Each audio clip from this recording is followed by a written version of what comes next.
There's an effort to conserve mobulid, which is manta rays and devil rays, species, which is about 9 to 11 species, as most of the species are considered endangered. Purse seine nets and gill nets are the leading reason for the death of mobulids. But there's a new fishing gear hack that gives mobulids a better chance of survival if they are caught in purse seine nets. The device is called the Manta grid, and it could be used as a tool in the conservation tool belt for tuna fishing and any other type of fishing in the future. There are other adjustments that could be made pre-fishing for tuna that could give mobulid species a fighting chance at survival. We're going to discuss these tools and strategies on this episode of How to Protect the Ocean. Let's start the show.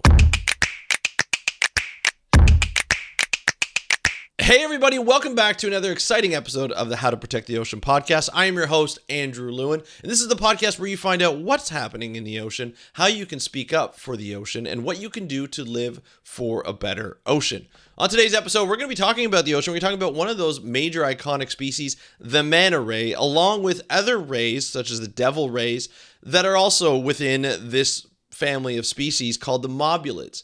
So we're going to talk about this, and it's going to be a great episode because there's nothing better than talking about manta rays and how to protect manta rays. There are about 9 to 11 species of mobulids, and a lot of them are considered endangered. Now, they're not all manta rays, and they're not all the size of a small car. Some of them are devil rays, and they're smaller, but they're just as iconic as the manta rays. Just we know manta rays more because of their size, their iconicness, and when we see them in a video jumping out of the water, it's really cool to see. Or if you're kayaking in the South Pacific or in the Maldives, maybe you see this massive animal coming out of nowhere and just swimming through the water just gracefully, and just such a beautiful animal to see, and such a rare sight to catch for anybody who is in the water or on the water, and being able to see this is just an absolute phenomenon. But today we're talking about protecting those species, because one of the major things that causes this species to decline in numbers is fishing. It's not necessarily massive industrial fishing. Sometimes it's local artisanal fishing. Sometimes it's just a little bit of commercial fishing. But what happens is in the tuna industry, they use purse seine nets. Now, a purse seine net is a net that has almost like a tie at the bottom. It's lowered into the water, and tuna go into the net, and they can't get out. Unfortunately, it catches other species that will also go into the net. Some of them are dolphins, some of them are sharks, and of course, some of them are manta rays. So when the purse seine nets gets lifted out of the boat and onto the deck, having this massive animal that's the size of a small car, 500 pounds or maybe even more, you have to get rid of it. And to get rid of it is a real pain in the butt. So fishers who are trying to get rid of it, sometimes they can't just take it by hand and lift it up because it's so huge. So they have to be rough with it. In other words, they have to take a hook and hook it into its gills, and then it gets leveled up and then put over the boat by a crane. That's not always great, right? That's not always your ideal moment, because as it goes back into the water, it will likely die just from the wounds that it gets from those hooks and from those cranes. So having that at your disposal is not the best way of disposing them. Plus, it takes time when you're on the water, so it's not good for the fishers who are catching them.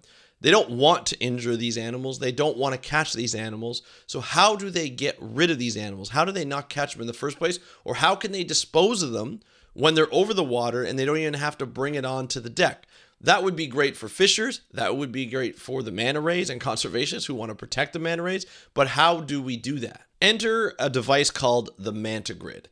Now, the Manta grid is a device that stays on top of the purse seine nets. It's made of bungee cord, so it's really easy to make from around for materials around the ships, because bungee cords are always found on ships. And essentially, what it does is it's a grid that supports any animal that's large enough that won't fit through the grid, but can actually sit on top of the grid.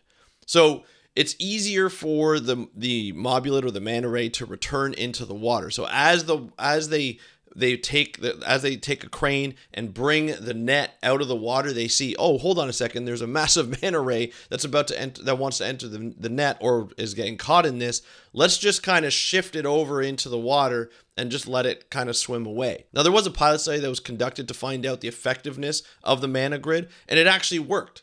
The only couple things that you had to do was you had to be really fast and getting rid of the manta ray, because it needs water to go through its gills in order for it to breathe. It's one of those elasmobranchs that need to keep moving in the water column, just like some sharks. So having speed to get rid of them, getting them back into the water, and keeping them in the water and getting oxygen to flow through their gills is at utmost important. When we're not using the mana grid, there are other strategies that we can put into place to ensure that we're going to have an effective survivability of any devil ray or any manta ray that's caught in the net.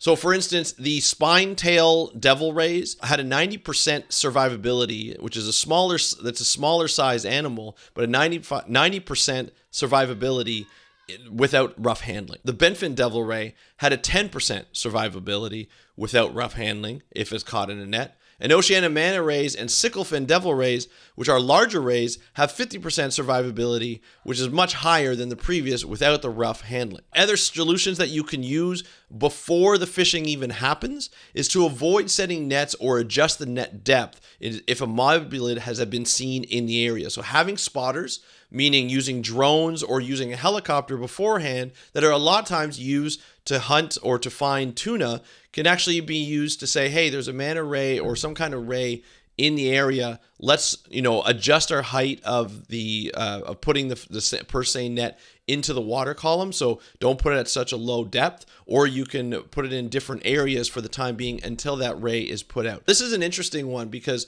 in a lot of marine mammal studies where anything can affect the marine mammal, so anything that affects noise, so even like, when you use large acoustic sounds like sonar rays and so forth, there are marine mammal observers that are on the boat, meaning that if they see a marine mammal, the people who are using the instrumentation that might affect the hearing of that marine mammal, it has to stop using that instrumentation within a certain distance of the marine mammal until that whale or marine mammal is out of the radius of the sound blast of the instrument that they're using. So that's great. You could do that with manta rays. So have observers kind of take a look around, either using binoculars, which is a little harder for manta rays because they're usually in the water. They're usually deep into the water column. But you can also use drones or even have the helicopter spotters take a look and see what they're doing. Not that much extra money if people are using helicopters because they're already up there. So it makes it a little easier. If mobulids are caught, or manta ray or devil ray is caught, the nets are lowered back into the water so that divers can get access to them. This happens a lot with dolphins. So if they see as they bring the purse seine nets out of the water, they look and they see, oh, there's a dolphin in there or there's a manta ray in there. Get some divers into the water, lower the net back, and gently guide them out so that they can go into the water column and be safe and not have to actually come out of the water is really easy. Unfortunately, most regional regulations focus on the handling of the animal after it's caught rather than pre-capture strategies. So unfortunately, the regulations are more about, hey, let's worry about whether we either hook them off onto the crane and getting them off of the boat, or if we just have to like kind of scoop them up and throw them off, rather than actually worrying about where you set your net, where you put your net, what depth of the water column you put them at, and if you have divers in the water to try and get them out nicely. Unfortunately, all the mobulids that we know of are in decline. So having these regulations of pre-fishing capture, even handling, would be great to have for a lot of the fishers to help guide the fishers. The nice thing is organizations like the Manta Trust are working with fishers, and we're hoping to bring a story soon to you about those studies where they work with the fishers to actually avoid catching manta rays in the first place. That'll be nice to have that conception of what those studies are looking like. Unfortunately, one net where these solutions don't really help are gill nets. Gill nets are worse than purse seine nets for catching mobulids. Essentially what it is, a gill net is this big net that is like a wall. It's set in vertically to the water column, and then fish will just kind of fly through them, and they'll try and swim through them. They'll get caught in them. A lot of manta rays get caught in them. In Sri Lanka alone, they killed 17,500 annually on average between 2011 and 2019. That's annually. Over 17,000 animals annually. And other countries could be taking the same amount, but we just don't have the data for them at this point. So really, we're looking at taking a lot more using gill nets. So having this strategy with purse seine nets is really important to save the 13,000 animals that die each year from purse seine nets. However, gill nets are far, far worse. We need to have some more regulations around that. We need to make sure that people are accountable. We need to hold people accountable for using gill nets and what species they're actually taking.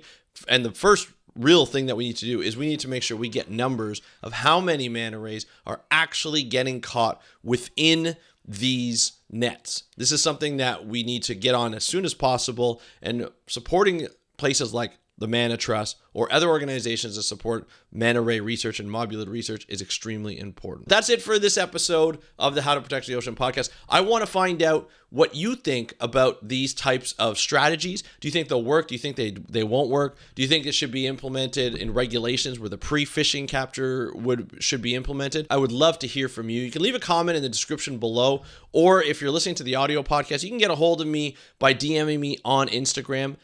All you have to go to is at How to Protect the Ocean. That's at How to Protect the Ocean. Or if you want to email me, go to speakupforblue.com/contact, and you can just fill out the form that goes right to my email. I would love to hear from you and reply as soon as possible so that we can just continue this conversation that I started, and it would be great.